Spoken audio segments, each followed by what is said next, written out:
என்னன்னாலும் சரி, இன்னைக்கு சிஎஸ்கே 4த் மேட்ச்லயாவது வின் பண்ணுறத பார்த்தே ஆகணும்னு சொல்லி அவ்வளோ டயர்ட்லேயும் ரொம்பவே முடியல. இருந்தாலும் பரவாயில்லன்னு சொல்லிட்டு 7:30க்குள்ள டின்னர் வேலையெல்லாம் முடிச்சுட்டு உட்காந்தாச்சு. அந்தளவுக்கு ஸ்போர்ட்ஸ் ரொம்ப பிடிக்கும். கோவை குற்றாலம் போயிட்டு வந்தனால சாயந்தரம் வரவே மணி 6. அதனால் செம்ம டயர்டாக தாங்க இருந்துச்சு. சில பேர் அந்த வீடியோ நான் வந்து ஒரு சூப்பரான சாங்கோட போட்டிருந்தனால வழி கேட்டிருந்தீங்க. அதனால தான் இப்போ செகண்ட் வீடியோ போட்டிருக்கேன்.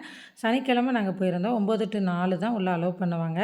நம்ம கோவையிலேருந்து வெள்ளியங்கிரி போகிற ரோட்டில் போகணும். அங்கேருந்து கோவை குற்றாலம்னே 9 கிலோமீட்டருக்கு தடம் பிரியும். அதில் நம்ம போய்க்கணும். அங்கே போய் டிக்கெட் எடுத்துகிட்டு பிளாஸ்டிக் எதுவும் கொண்டு வந்திருக்குமான்னு செக் பண்ணுவாங்க.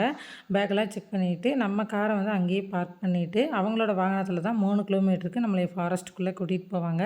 அங்கே போய் இறக்கி விட்டாங்கன்னா 1 கிலோமீட்டர் வந்து நம்ம ஃபாரஸ்ட்டுக்குள்ளே நடந்து போனால் இது மாதிரி கோவை குற்றாலம் வரும். அதுக்கு முன்னாடி ஒரு வியூ பாயிண்ட் வச்சுருப்பாங்க. அதுவும் பார்க்க ரொம்ப நல்லாவே இருந்துச்சு. இப்போ சீசன் இல்லைங்க, மழைக்காலம்னா நல்ல சீசனாக இருக்கும். நிறைய தண்ணி போகும். இப்போ வெயில் காலம்னால அளவான தண்ணி தான் போகுது. இருந்தாலும் தண்ணி வந்து செம்ம சில்லுன்னு இருந்துச்சு. சூப்பராக இருந்தது. நல்லாவே மக்கள் கூட்டம்லாம் வர இருந்தாங்க.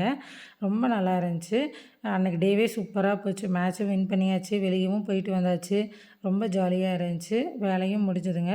இது மாதிரி எல்லா வீடியோஸும் ரொம்ப நல்லாவே இருக்கும். நீங்கள் கண்டிப்பாக லைக் பண்ணி சப்ஸ்கிரைப் பண்ணி பாருங்கள். நன்றி.